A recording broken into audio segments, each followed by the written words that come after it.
Bonsoir, bonjour chers téléspectateurs. Je m'appelle Frédéric Bigour Kayabou. Je suis le présentateur et l'initiateur de cette émission YouTube RDC Nouveau Départ. Nous sommes également sur Facebook sous le même nom RDC Nouveau Départ. Nous travaillons, n'est-ce pas, sur des thématiques suivantes: justice, paix, droits de l'homme, développement, économie, culture. Nous ne le dirons jamais assez, nous ne sommes pas des membres des partis politiques, mais plutôt nous sommes un penseur indépendant. C'est à ce titre que nous tentons, tant soit peu, n'est-ce pas, à apporter la contribution à la résolution des problèmes que notre pays connaît, les problèmes que le monde connaît également. Nous vous sommes très reconnaissants de votre, n'est-ce pas, engagement, de vos commentaires, vos feedbacks, vos likes. Nous sommes très contents et honorés par vous. Le fait aussi que vous soyez en train, n'est-ce pas, de partager nos émissions. Aujourd'hui, nous sommes le 13 septembre 2020. Nous allons parler de la question des Kamituga. Comme vous le savez, le vendredi passé, il y a eu un drame qui a endeuillé toute la ville de Kamituga. Kamituga, c'est une ville qui est située au sud Kivu, à l'est de la RDC, et au sud-est également de la ville de Bukavu, à peu près 150-170 km. Il s'agit d'une situation très catastrophique et désastreuse qui a été à l'origine, n'est-ce pas, de la mort de plusieurs personnes dont le bilan n'est pas encore connu. Mais selon la RFI, il y aurait plus de 50 personnes. Selon également un journal local qu'on appelle la Prunelle RDC, il y a aussi plus de 50 personnes qui étaient retrouvées dans cette mine d'or à Kamituga. Donc il s'agit ici d'une mine qui était destinée à l'exploitation d'or. Nous sommes ici en matière les droits miniers congolais. Et voilà, aujourd'hui, nous allons tenter de répondre à vos questions, mais de manière indépendante, de manière scientifique, sans toutefois vous influencer. Nous allons poser des réflexions et savoir comment est-ce que, n'est-ce pas, nous allons arriver à résoudre ces problèmes. Également, qu'est-ce que nous pouvons faire pour éviter ces drames à la prochaine, dans l'avenir. Parce que plus de 50 personnes, ce n'est pas vraiment une mince affaire, c'est beaucoup de personnes. Parce que la vie humaine est sacrée et doit être protégée en amont, pendant et en aval, et sur toute l'étendue de la République démocratique du Congo. Ça, c'est la Constitution qui le dit. Et les autorités congolaises ou les pouvoirs publics ont l'obligation, n'est-ce pas, d'assurer la protection, tout comme les exploitants aussi, selon les contrats qui les lient à l'État congolais ou aux exploitants, ça veut dire les creuseurs. Ils ont aussi l'obligation d'assurer la protection des travailleurs dans les dites mines. Comme nous allons aborder cette question aujourd'hui, nous avons à l'esprit, et c'est d'ailleurs la différence entre nous et les autres internautes, les autres analystes, nous allons nous poser la question de la responsabilité. Qui est responsable de tous ces morts? Plus de 50 personnes qui sont, n'est-ce pas, mortes dans cette affaire-là. Qui doit en répondre légalement devant la justice?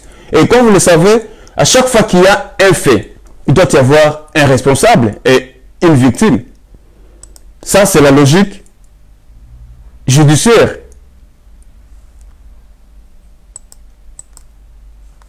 Donc, c'est ce que je suis en train de dire également. Je suis en train de tenter de tirer les sons.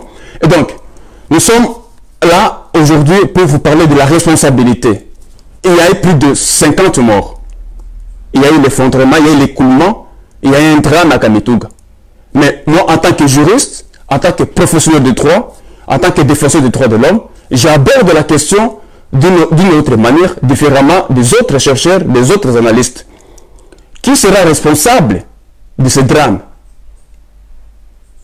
Voilà, aujourd'hui, nous aurons comme invité Maître Rémi Kassindi, que nous allons tenter de joindre d'abord par appel. Nous allons l'appeler et il va nous expliquer les contextes, il va nous expliquer qui est le propriétaire de cette mine d'or et il va nous faire comprendre, n'est-ce pas, ce qui se passe parce que nous sommes ici pour vous donner des informations qui sont viables, des informations vraies, pas de rumeurs. Nous sommes un scientifique indépendant, nous croyons à l'honnêteté scientifique et voilà tout ce que nous allons commencer, n'est-ce pas, discuter dans cette émission. Voilà, je vais devoir appeler M. Kassindi. Je le cherche le temps que vous êtes en train de... attends un instant. Laura Kassindi. Chut, Laura Kassindi.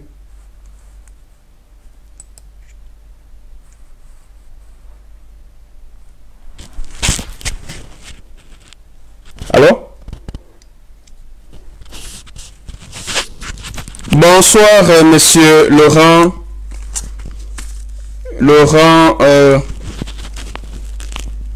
Kassindi, comment ça va? Ça va bien, c'est Rémi Kassindi. D'accord. Nous sommes très contents de vous avoir comme notre invité ce soir sur notre chaîne, la RDC Nouveau Départ. Nous sommes une chaîne indépendante. Nous travaillons sur la thématique de justice, du droit de l'homme, de la paix, culture, société, n'est-ce pas? Nous travaillons ici, nous faisons des réflexions et puis sur base des faits qui sont constatés dans la société et puis nous venons avec des solutions, des pistes, des recommandations pour, n'est-ce pas, résoudre les problèmes. Et donc, aujourd'hui, ce soir, nous sommes très contents de vous. Et merci d'avoir accepté notre invitation. Nous savons que vous avez un agenda trop surchargé. Et voilà que vous allez, n'est-ce pas, répondre à nos questions. Oui, la première question, monsieur Laurent. Est-ce que vous me captez très bien? Oui, je vous capte. Revenir sur mon nom, c'est pas Laurent, mais Rémi. Ah, Rémi, sorry. Ah, Rémi, ouais. Merci beaucoup pour cette correction. Rémi, yeah. Maintenant, nous avons la première question. Pouvez-vous vous présenter? Qui êtes-vous? Oui, merci beaucoup. Comme vous le savez, je m'appelle Rémi Kassindi, je suis activiste, mais également directeur du Centre de recherche et d'études stratégiques à l'Afrique centrale, qui est basé à Bukavu. Je suis également membre de la société civile ici de Kivu. Oui. Je travaille comme consultant avec autant de cabinets dans le monde. D'accord.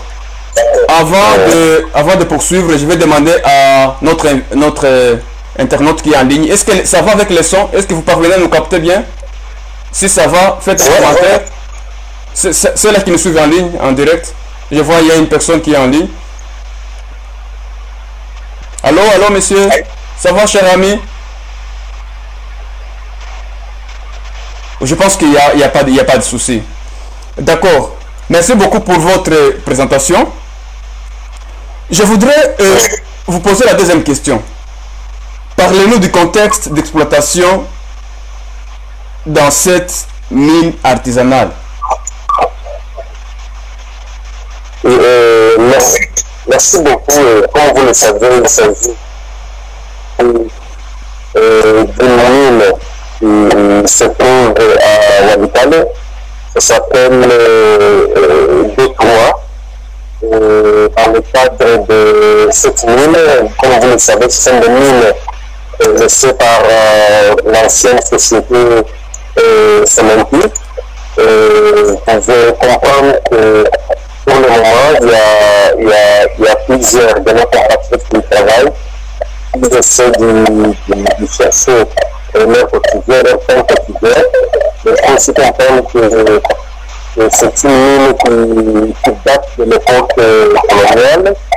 Et donc, une mine qui normalement est dans d'autres sites devait être suivie à la limite. D'accord. Donc, selon vous, c'est à vous entendre parler, à la fin de votre, je dirais, à la fin de vos propos, c'est une mine qui devrait être suivie à la loupe. Ça veut dire quoi? Est-ce qu'il y a une négligence de la part des autorités provinciales? Oui, comme vous le savez, je ne sais pas si je peux appeler ça, considérer comme étant une négligence, mais il y a un service technique qui est chargé du suivi et de l'encadrement des projets artisanaux. Oui. Mais également d'autres services, et là je parle du SAIMAP, il y a également d'autres services. Et parmi ces services, oui, il y a la division des mines. Oui. Et la division des mines qui est séparée. Mais parlant de l'encadrement, c'est le SAIMAP.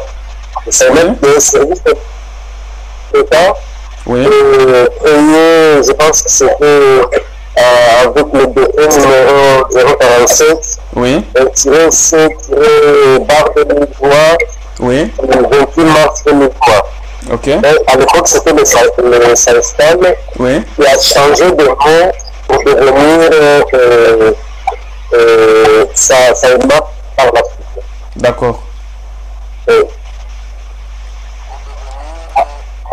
Donc, nous venons de comprendre, je sens dans vos propos qu'il y aurait même une mauvaise gestion, il y aurait un manque de suivi de la part des autorités provinciales dans la gestion, n'est-ce pas, de ces domaines qui est aussi très sensible, qui est le domaine des mines. Maintenant, selon vous, vous pensez que c'est l'État qui doit répondre des violations, pas des violations, mais de toutes ces pertes en vie humaine, selon vous? effectivement, il y a un secteur qui a souvent oublié dans le secteur minier, c'est ce qui a lié avec la sécurité minière. C'est parmi les aspects qui sont souvent oubliés, raison pour laquelle il y a tous ceux qui vont aujourd'hui. Quand je parle de ceux qui nous vivons, c'est les éboulements.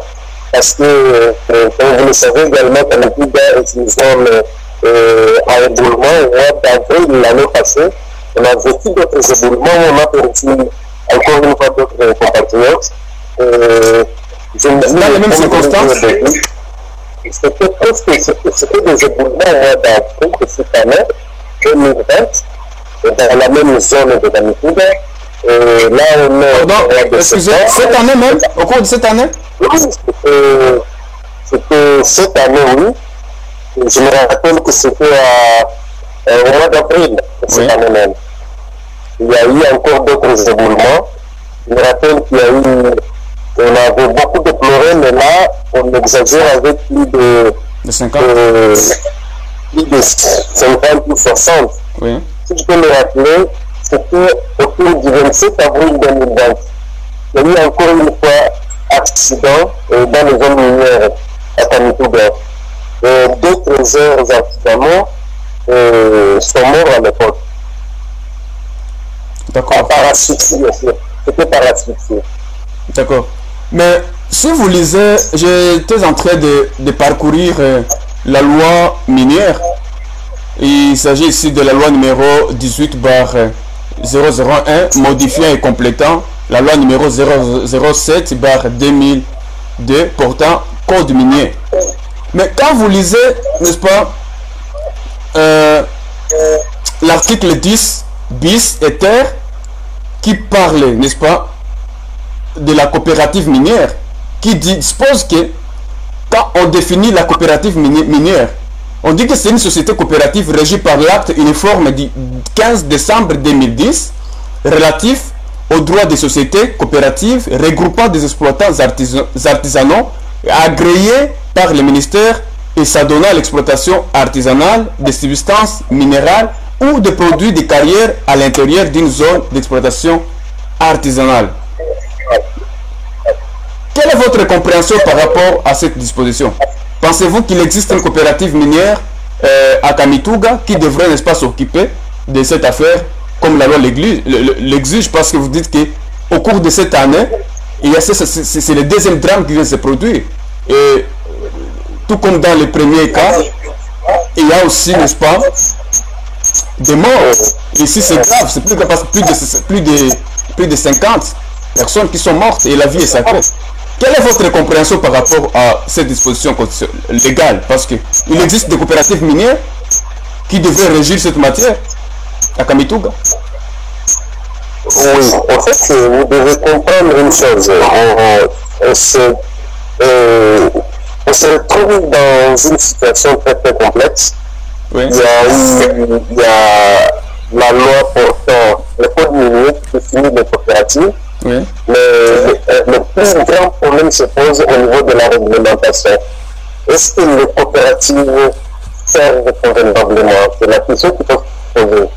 Parce que avoir l'histoire discuter cette émission. Oui. Voilà, je vais devoir rappeler. Oui. Oui. Oui, vous me suivez? Très bien, je vous capte. J'étais en train de dire que si vous pouvez, si on essaie de suivre la manière dont les coopératives sont créées, vous sentez qu'il y a une faiblesse quelque part, parce que la majorité de nos coopératives sont telles qu'elles sont et ne sont pas bien structurées. Ce sont des amis au lieu de vrais coopérateurs qui se mettent ensemble. Et des fois, même, c'est le plus payant qui s'organise et crée sa propre coopérative. Et donc, vous sentez qu'il y a un problème au niveau même de la création de coopératives. La loi existe, elle est là, mais l'applicabilité pose problème. Et je parle également de cette réglementation qui devrait suivre dans le cadre de la gestion des coopératives. Et l'expérience que j'ai depuis ce terrain, c'est que les coopératives ne servent pas convenablement aux intérêts des coopérateurs. C'est une difficulté que nous devons gérer et que sur laquelle il faut travailler, parce que on ne peut plus accepter que la majorité de nos compatriotes meurent parce que la réglementation n'est pas bien suivie. La manière dont les coopératives sont créées reste floue, même l'applicabilité, même l'existence du terrain est un problème. Parce que des fois, comme je l'ai dit au début, c'est le plus payant qui est le patron de la coopérative et non un groupement de personnes qui se mettent ensemble et qui créent une coopérative. C'est un cas, un problème que nous avons toujours, sur lequel on a toujours plaidé, et on pense que le gouvernement devrait se remettre et réfléchir sur la manière dont les coopératives exécutent leurs projets, leurs activités sur le terrain. Je pense même que c'est là qu'il y a aussi problème avec tout ce que nous voyons comme éboulement, parce qu'il n'y a pas de réglementation dans les zones minières où la réglementation n'est pas bien suivie. Mais si je vous comprends bien, je ne sais pas si je vous ai bien compris, vous dites que il n'y a pas de coopératives minières, bien que la loi les prévoit. Les coopératives existent. Oui. Il y en a plusieurs. Oui. Mais le problème se situe au niveau de la réglementation. C'est là que ça pose problème. La réglementation pose problème. Et des fois, la manière dont ces coopératives sont créées trouve qu'il y a un problème à gérer séparément. Mais il y a au moins des coopératives qui existent. On en a plusieurs dans les zones minières, mais moi je pense qu'il y a un manquement grave par rapport à l'exécution de leur mandat. Ok. Donc il y a un problème de la coopérative minière et le problème commence dès la création. Donc on essaie de créer des coopératives minières dans des situations, des conditions, n'est-ce pas, qui ne respectent pas la loi. C'est ce que vous voulez dire? Effectivement. Effectivement. Et aussi, si je comprends bien, l'administration minière tel que prévu par, n'est-ce pas, par la loi, le code minier, ne fait pas son travail comme il se doit. Donc là, il y a un point à manger parce qu'au début, normalement, au début de la création du SAEMA, c'était un service d'encadrement et par la suite, on a appris que c'est devenu un service taxateur et finalement, je pense que c'est un service qui s'occupe beaucoup plus de la taxation que de l'encadrement. C'est une situation que nous déplorons et nous estimons qu'il fallait que l'État y revienne parce qu'on ne peut pas parler taxation et ne pas réfléchir à encadrement. Si on a créé le SAEMAT, c'est pour qu'il y ait encadrement et non pour ne pas suivre la manière dont les activités minières se font avec les exploitants miniers artisanaux. D'accord, je comprends votre inquiétude et c'est fondé. Si je peux me résumer par rapport à cette première question, la loi minière est là, elle est claire, mais cependant son application qui pose des problèmes. Notamment, on ne veut pas au respect de cette loi quant à sa mise en valeur, mise en exécution. Et ça, cela relève de la responsabilité au niveau national du ministère en charge des mines, au niveau provincial aussi, le ministère en charge des mines. En descendant, il y a ce qu'on appelle l'administration minière qui est prévue par la loi minière. Et donc, il y a une défaillance dans le chef de l'État. Et donc, selon vous, la responsabilité première incombe à l'État. Exactement, il y a les services techniques appartiennent à l'État. Oui. C'est l'État qui gère les services techniques. Au niveau national, nous avons le ministère des Mines. Oui. Le ministère des Mines a cédé ses responsabilités au SAESTAM. Le SAESTAM est un service technique des mines. Oui. Et également l'administration minière. Quand on voit l'administration minière, au niveau des provinces, oui, c'est la division des mines qui représente le secrétariat général aux mines. Il y a également, au niveau de la province, il y a le ministère des Mines, le ministère provincial qui se sont rajoutés. Donc vous sentez qu'il y a toute une responsabilité qui est partagée, mais la mise en exécution du code minier ou le suivi de la mise en application du code minier pose problème parce que les services préfèrent beaucoup plus la taxation, oui, que l'accompagnement des réserves. Et c'est à partir de là que nous suivons tous ces dégâts, même si on peut dire qu'il y a par exemple la saison pluvieuse qui vient de commencer tout à l'heure, oui, et à partir de saison pluvieuse, je pense qu'on devait réfléchir par rapport à tout ça. Et je pense que ça incombe toujours à la responsabilité du gouvernement. Nous sommes dans une zone que nous connaissons, comme Touga par exemple. C'est une zone où il pleut peut-être 8 mois sur les 9 mois sur les 12 mois. Vous devez comprendre que c'est un problème sérieux que nous devons gérer. Et un gouvernement responsable et responsabilisé devait réfléchir sur la sécurité de ses compatriotes pour que cela ne puisse pas survenir à chaque moment lorsqu'il y a de fortes pluies. Sinon, nous allons risquer de perdre toute nos populations au pays. Et lorsqu'on a perdu plus de 60 personnes, on connaît que c'est un problème très sérieux. Et où est la sécurité minière? Moi, je me pose toujours cette question. Comment on réfléchit sur cette sécurité minière? Qui sont ces inspecteurs qui vont dans les sites miniers pour essayer de suivre ce qui se passe? Ça, c'est le rôle de l'administration minière. Il ne fait pas son travail convenablement. Et c'est un échec total. Tout doit recommencer à zéro. Parce que, je répète, qu'on ne doit plus accepter que nous devons perdre chaque fois nos compatriotes parce qu'il y a des personnes qui gèrent leur poste avec une responsabilité. Ok, merci beaucoup. Je comprends votre émotion en tant qu'un acteur de la société civile engagé dans ce domaine, dans la défense, promotion des droits de l'homme. Mais aussi de l'autre part, si je pousse la réflexion un peu plus loin, qui est le gestionnaire ou bien le responsable de ce site minier? Donc, la personne à qui l'État a octroyé les titres, n'est-ce pas, d'exploitation. Et c'est un individu qui est déjà identifié. Est-ce que c'est une coopérative? Parce que cette question va nous permettre, n'est-ce pas, d'établir la responsabilité aussi. Non, je disais que la zone Kamituga, c'est une zone qui appartenait jadis à la société Somenki. Oui.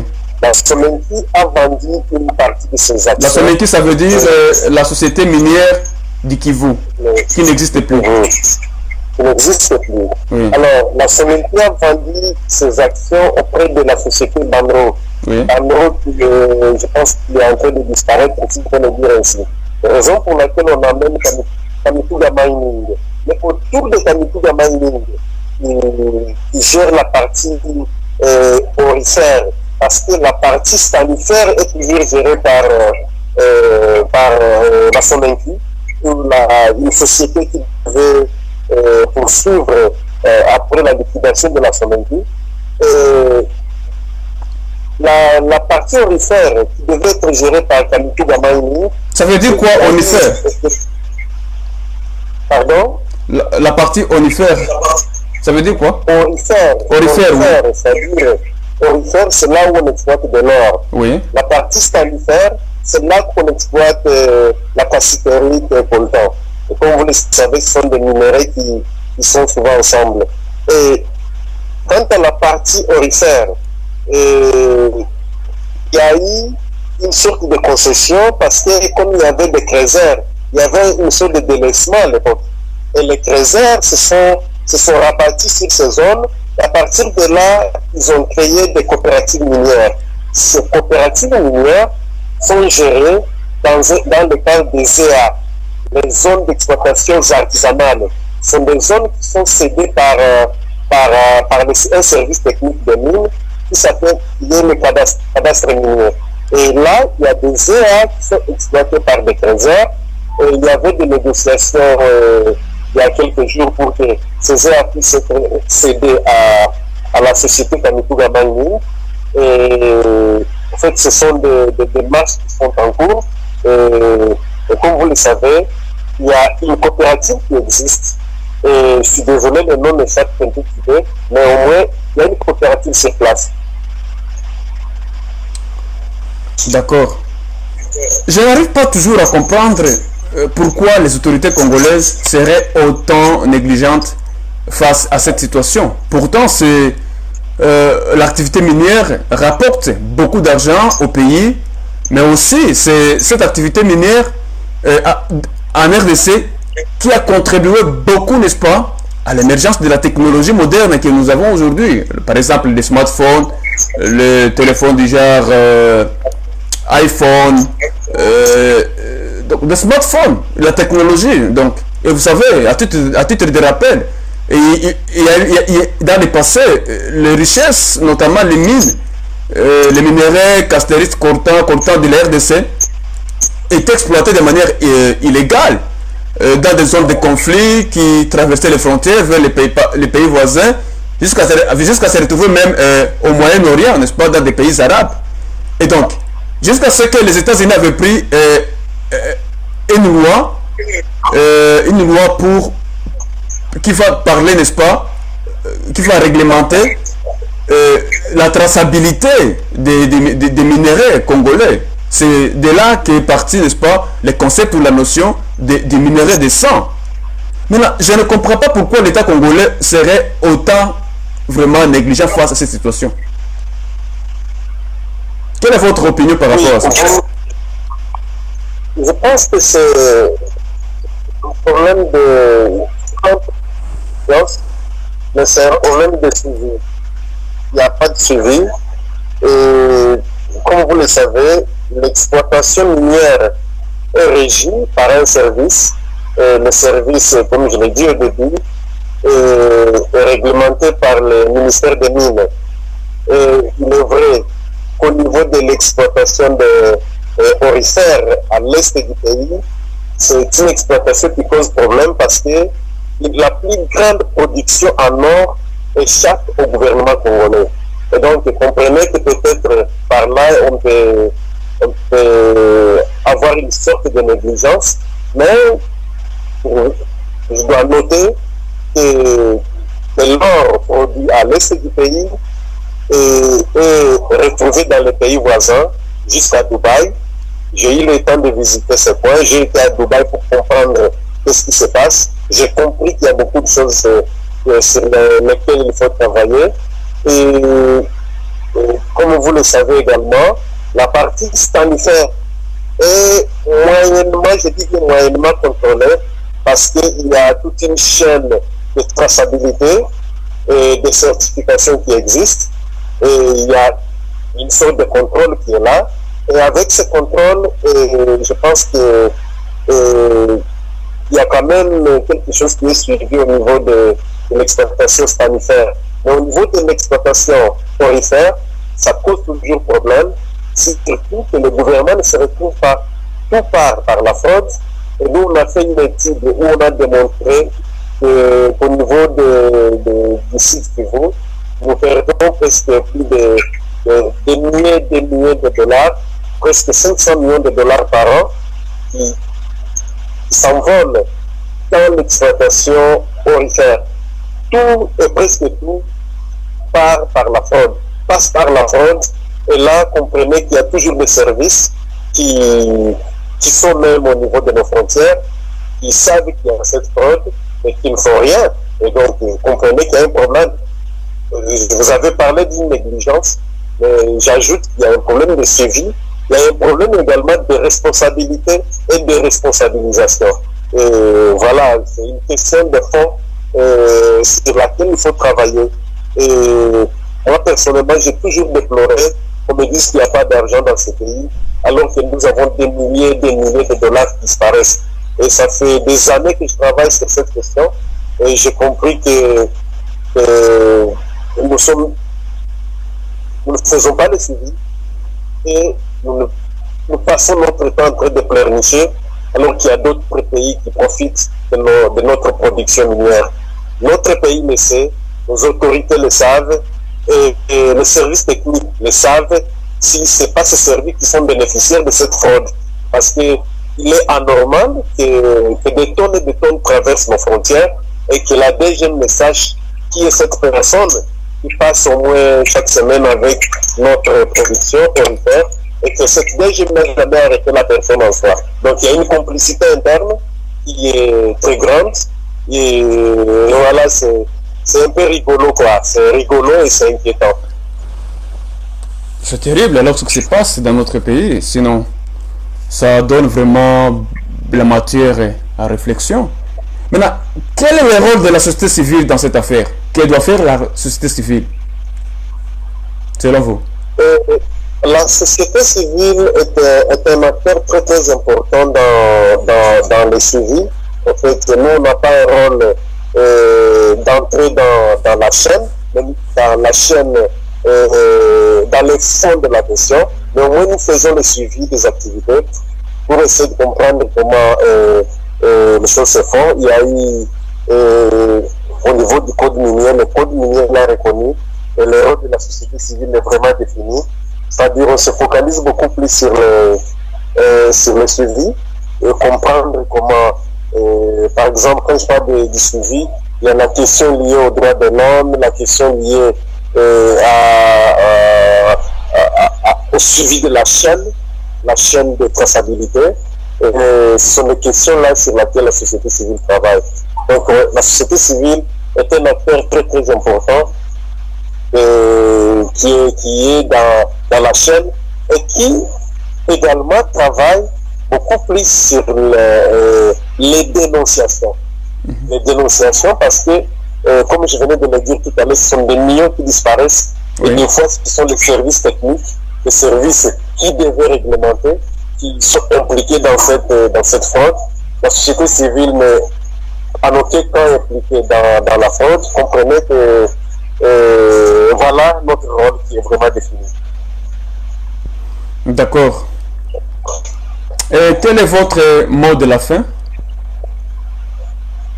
Le mot de la fin, c'est-à-dire que je suis vraiment désolé, je transmets un message de condoléances à toutes les familles qui ont perdu le leur. Je reviens sur cette responsabilité. Qui est le premier responsable de tout ce qui se passe dans les éboulements? Pourquoi ne pas promouvoir la sécurité minière? Ce sont des questions que je devais poser.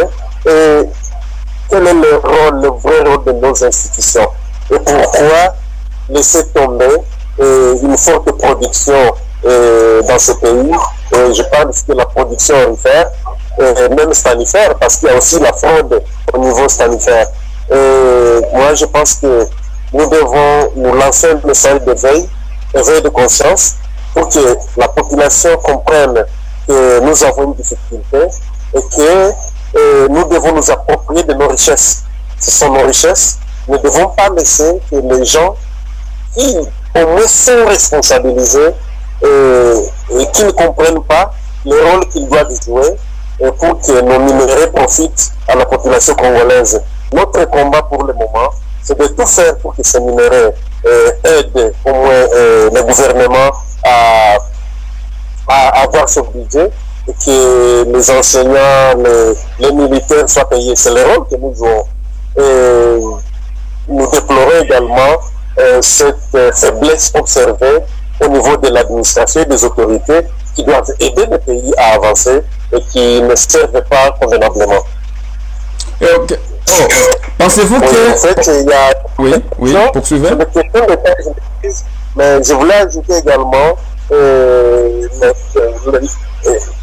que nous déplorons également qu'il y a ce blanchiment de capitaux qui s'observe dans le secteur. Il y a également le fuite financière, l'érosion qui existe. Donc, comprenez qu'il y a un grand travail à faire et le pays ne doit pas se développer avec tout ce qu'on est en train de vivre. Quelle est votre réaction par rapport, n'est-ce pas, par rapport à la tenue du mini-sommet Rwanda, Burundi, Ouganda, RDC et l'Angola, en RDC, notamment à Goma, face à cette situation qui s'était produite, n'est-ce pas, à Kamituga? Pensez-vous que c'était vraiment important d'organiser ce sommet-là pendant que les pays étaient endeuillés? Plus de 50 personnes sont mortes. Bon, je pense qu'il y a un point, le pays ne doit pas s'arrêter. Nous devons tous déplorer la situation. Nous avons lancé notre message. Je pense que le sommet devait se poursuivre. Et il est très dommage qu'il a été annulé pour des raisons que les autorités essaient d'expliquer. Nous pensons que le sommet était très très important pour notre pays parce qu'il y a autant de questions sur lesquelles il fallait travailler. Et quand on parle de ces questions, il y a cette fraude minière, ces évasions financières et fiscales qui échappent à la République démocratique du Congo. Je pense que ce sont des questions de taille qui devaient être évoquées au cours de ce sommet, mais également la sécurité autour de nos frontières et comment les pays voisins pouvaient aider notre pays à développer une stratégie pour lutter ensemble contre ces groupes armés. Nous déplorons que ce sommet n'est pas lié et nous pensons qu'il y a eu un problème en fait, je pense qu'au niveau du ministère des Relations extérieures, on n'a pas bien suivi cette question et on n'y a pas travaillé avec efficacité.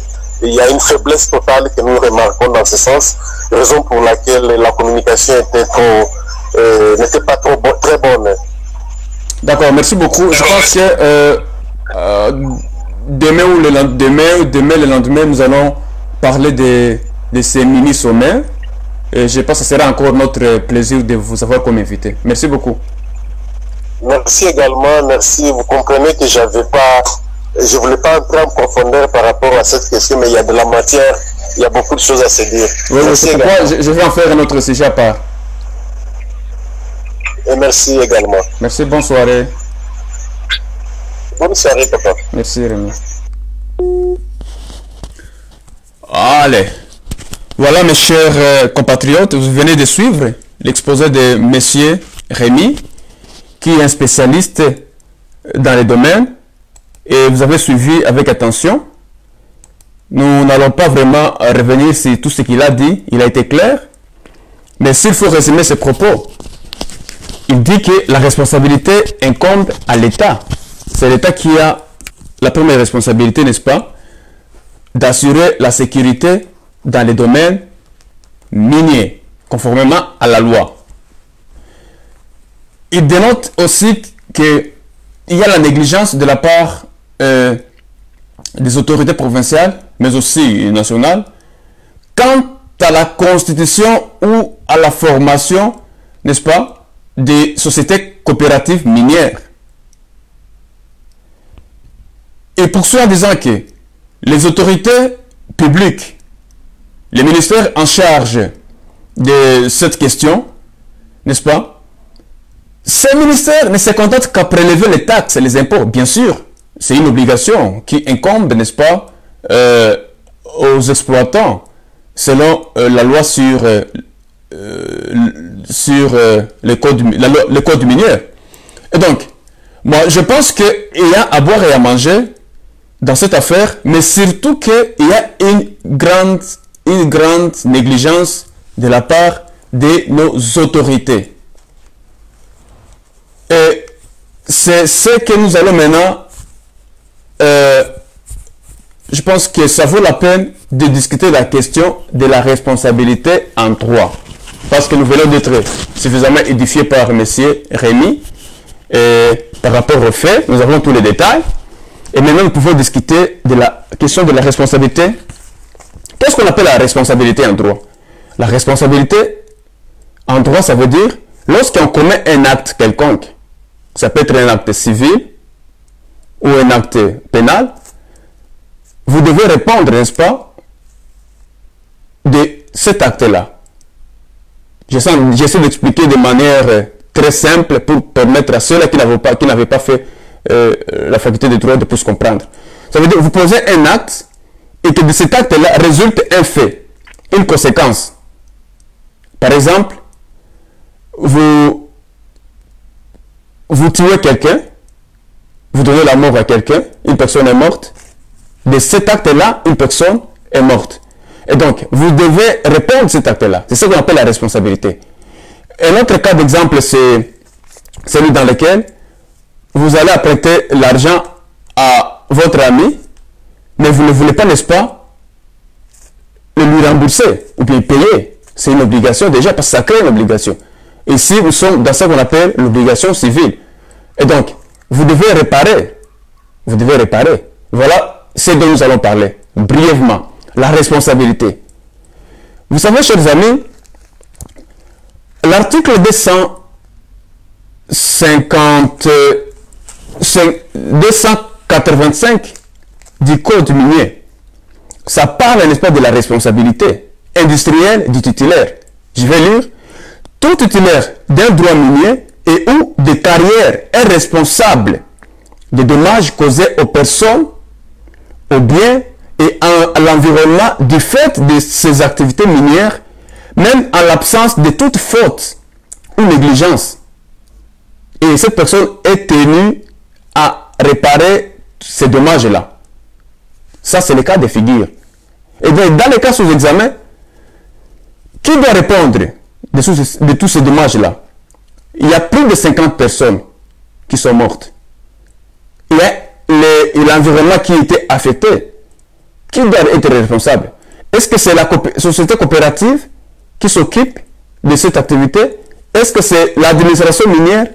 C'est autour de cette question, n'est-ce pas, que le débat sera mené, c'est le débat sera lancé au niveau de la société civile, au niveau des universités, au niveau de la politique, au niveau des familles, partout dans la société.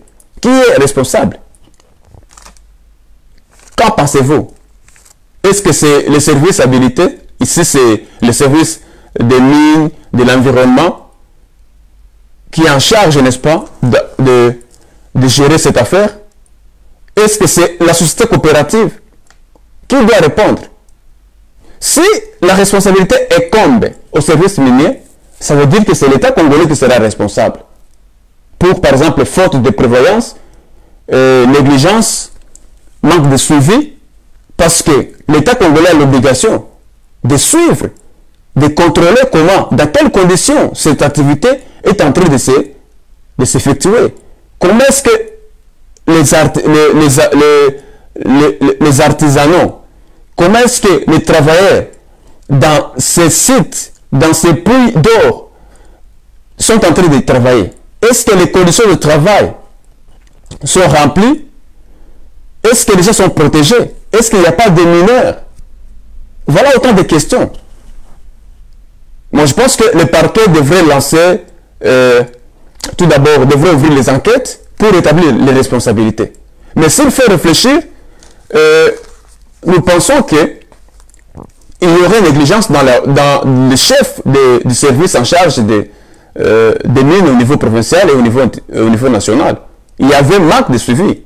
Parce que je n'arrive pas à comprendre comment est-ce que la pluie tombe et du coup l'eau qui va poursuivre le canal jusqu'à entrer dans le puits. Et de ce fait, n'est-ce pas, il y a la mort qui s'ensuit. Donc il y a un mauvais état de canalisation dans ces milieux-là. Donc, la mine souterraine n'est pas protégée, mais aussi les travailleurs ne sont pas protégés. Ça renvoie également à la question du code du travail. Donc c'est une question qui doit être vraiment débattue au niveau de la société civile, au niveau du politique, au niveau des universités, partout. Ce sont les vies humaines qui sont en danger. Et l'État a l'obligation de protéger la vie. La vie humaine est sacrée, ça c'est la Constitution. Mais il y a un manque de prévoyance, manque d'encadrement dans les chefs de service provincial en charge des mines d'environnement au niveau de la province du Sud Kivu. Et donc, le gouverneur devrait être interpellé et le ministère en charge de cette question devrait être interpellé, même le Parlement ou bien le Parlement provincial, les députés devraient s'élever et éviter d'interpeller par une motion, n'est-ce pas, le ministre en charge des affaires minières et environnementales au niveau de la province pour s'expliquer devant les élus du peuple. Voilà, chers amis, des questions et voilà des réflexions qui doivent, n'est-ce pas, animer la société congolaise quant à ça. Mais ici, il faut se parler, quand il y a la responsabilité, ça donne lieu aussi à la réparation. Et quand il y a la réparation, ça veut dire qu'il y a une victime ou des victimes, qu'il y a un auteur présumé, ou bien une personne dont l'acte a été à l'origine de ces manquements, de ces préjudices. Et il doit y avoir un tribunal. Et donc, en matière minière, selon l'article 285 quintus, article 285 quinquis, il est dit ceci: les actions en réparation des dommages causés par les activités minières sur l'homme et l'environnement sont imprescriptibles. Ça veut dire quoi? Ça veut dire que les victimes des actes, les victimes de cet éboulement, des personnes qui ont perdu leur vie ou les membres de leur famille qui ont perdu leur vie dans ce contexte à Kamituga lors de cet éboulement, n'est-ce pas? Ces gens ont le droit de poursuivre les auteurs. Il n'y a pas de délai pour que ces gens puissent agir en justice. Nous sommes en quelque sorte devant une situation qui s'apparente aux crimes internationaux. Parce que même pour les crimes internationaux, par exemple les crimes de génocide, il n'y a pas de prescription. Il ne vous est pas dit que vous devez agir pendant une certaine période. Même après 100 ans, vous avez le droit d'aller en justice et de demander réparation. Ça se sent toujours de la responsabilité. Qui a dit la loi? les codes civils, livre 3, du 30 juillet 1988, oui, ça parle de la responsabilité. Et donc, la responsabilité, ça veut dire que vous devez réparer les actes, les conséquences résultant de votre acte. Maintenant, selon la notion de la responsabilité, il existe 3 domaines de la responsabilité civile. Nous ne sommes pas en train de parler de la responsabilité pénale. Nous sommes en train de parler plutôt de la responsabilité civile. Il existe la responsabilité du fait personnel. Ça veut dire, vous posez un acte qui cause dommage à une autre personne. Par exemple, vous renversez une bouteille d'huile d'une femme qui vendait au marché. Et donc, ces dommages-là, c'est une perte, vous devez réparer. C'est le fait que votre pied a renversé cette bouteille, ça vous donne, n'est-ce pas, une obligation de réparer ces dommages, ces préjudices. Et là, c'est l'article 258 du Code civil, livre 3, de 1988. Il existe aussi la responsabilité du fait d'autrui. Ici, c'est l'article 259 du même code. Ça veut dire que le fait d'autrui, donc ce n'est pas votre acte, mais c'est l'acte d'une autre personne qui dépend de vous. Et je pense que nous sommes ici dans la logique de l'administration publique. L'État et ses agents, son administration, voilà un peu la situation dans laquelle on peut se retrouver ici. Et donc, il doit y avoir une responsabilité. L'État doit répondre. Parce que cette notion de la responsabilité pour autrui, ça donne aussi lié à la responsabilité subjective, qui, selon laquelle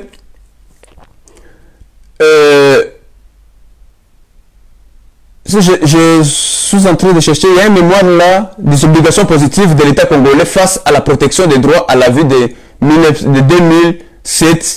2007-2009. Ça, c'est un mémoire qui était... c'est un travail de mémoire qui a été publié par Philemon Masuki Kandolo, Université officielle de Bukavu. Donc, c'était un travail de fin de cycle universitaire pour obtenir son diplôme de licence. Il a obtenu en 2009. Où il développe, n'est-ce pas, la notion de la responsabilité. Vous pouvez chercher ces mémoires et vous allez être édifié par rapport à cette notion de la responsabilité. Et enfin, il y a la responsabilité du fait des choses ou animaux dont on a la garde. C'est l'article 260. Et voilà des questions, n'est-ce pas, autour desquelles la société civile congolaise, les professeurs, les étudiants, les défenseurs des droits de l'homme vont fixer leur regard pour débattre et savoir qui sera responsable. Est-ce que c'est l'État congolais? Est-ce que c'est les services en charge? Parce que l'État congolais est représenté par les services en charge des mines au niveau provincial. Est-ce que c'est la coopérative minière? Est-ce que c'est la personne qui avait les titres d'exploitation de cette site? Voilà autant de questions. Et donc, pour me résumer, aujourd'hui, nous sommes en train de parler de la question de la responsabilité civile. Donc, comme nous l'avons dit dans notre introduction, à Kamituga, il y a eu plus de 50 personnes qui sont mortes à la suite d'un drame qu'on appelle l'éboulement. Les faits s'étaient produits la semaine passée. Selon les informations que nous avons obtenues de la part de notre invité, M. Rémi Kassindi, on note qu'il y a une négligence dans le chef de l'État congolais à travers son service en charge des mines, environnement, n'est-ce pas? Il n'y a pas de suivi. Le service, n'est-ce pas, ne cherche que, ne se focalise que sur le paiement des taxes, ce qui est bon, mais oublie d'autres obligations, le suivi, l'environnement, les conditions dans lesquelles les gens travaillent, parce qu'on ne peut pas octroyer les titres aux personnes sans faire le suivi. Donc c'est une négligence. Et de ce fait, nous nous posons la question de savoir si l'État congolais pourrait être responsable de cela du fait de la négligence de son service. Et là, nous sommes dans l'hypothèse de la responsabilité pour les faits, n'est-ce pas, de son service. conformément au Code civil livre 3 du 30 juillet 1988. D'accord.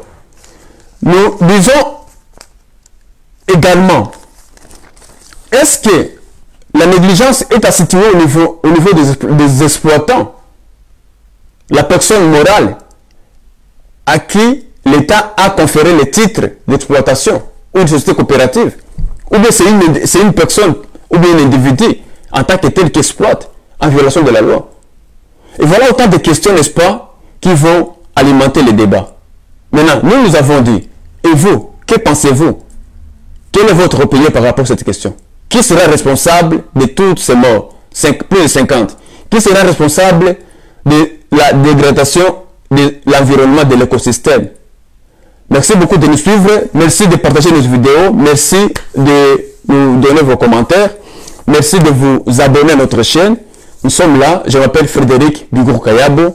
Je suis l'initiateur, le présentateur de cette chaîne RDC Nouveau Départ. Merci beaucoup et à la prochaine. Nous allons parler du sommet RDC, Burundi, Rwanda, Ouganda et l'Angola. C'est un sommet qui a avorté, qui a été, n'est-ce pas, repoussé à la calendrier grec. Donc, c'est un autre sujet et ce sera un plaisir, n'est-ce pas, de vous savoir nombrer. À la prochaine. Merci beaucoup. Au revoir.